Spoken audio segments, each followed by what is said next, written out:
ഇത് എണ്ണയില്ലാതെ മാങ്ങ അച്ചാറിടാം.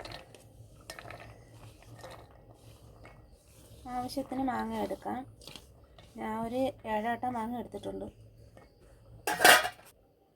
അപ്പം മുളക് പൊടി ഇട്ട് കൊടുക്കാം. ഇതിൽ എണ്ണ വേണ്ട, എണ്ണ ഇല്ലാതെ നല്ല ടേസ്റ്റാണ്. അപ്പം ഇട്ടിട്ടുണ്ട്. മുളക് പൊടി ഇട്ട് അടുത്തത് കായപ്പൊടി,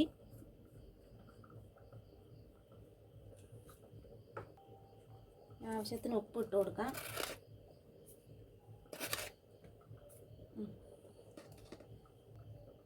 ഇപ്പം കടു ചതച്ചതാണേ, പച്ച കടു ചതച്ചത്. ഇപ്പം വിനാഗിരി. ഇനി നല്ലപോലെ മിക്സ് ചെയ്യാം.